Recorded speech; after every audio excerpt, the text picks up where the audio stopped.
இயேசு ஒரு கடினமான வார்த்தையை பயன்படுத்துகிறார்.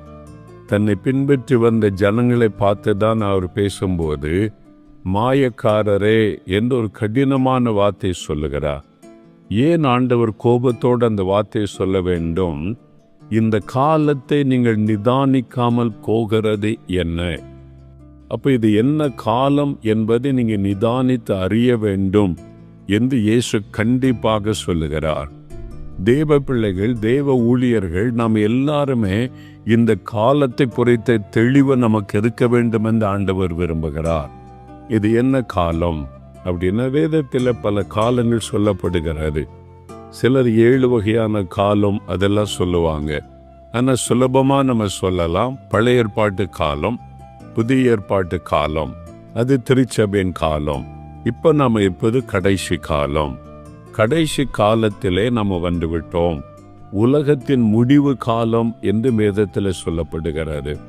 அப்போ இந்த உலகம் முடிவடைகிற ஒரு காலம், கடைசி காலத்திலே வந்துவிட்டோம். கடைசி காலம் என்பதற்கு என்ன அடையாளம்? மத்தேயு 24 அதிகாரத்தில் இயேசு இந்த கடைசி காலத்துக்கான அடையாளங்களை சொல்லிக்கொண்டே வருகிறதை நீங்கள் பார்க்க முடியும். கடைசி காலம் எப்படி இருக்கும், அதற்கு அடையாளம் என்ன என்று சீஷர்கள் கேட்டபோது ஆண்டவர் சொல்லுகிறார், யுத்தங்களையும் யுத்தங்களின் செய்திகளையும் கேள்விப்படுவீர்கள்.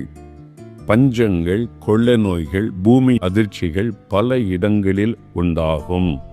இவைகளெல்லாம் வேதனைக்கு ஆரம்பம். என் நாமத்தின் நிமித்தம் நீங்கள் சகல ஜனங்களாலும் பகைக்கப்படுவீர்கள்.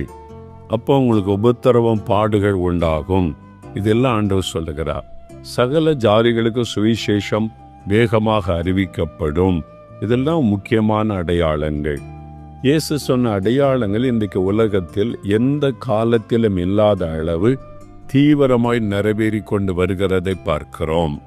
அப்போ கிறிஸ்தவர்கள், தேவ பிள்ளைகள், கடைசி காலத்தில் வந்திருக்கிற நாம் ஆண்டவரை சந்திக்க நம்ம ஆயத்தப்படுத்திக் கொள்வதில் தான் அதிக கவனம் செலுத்த வேண்டும்.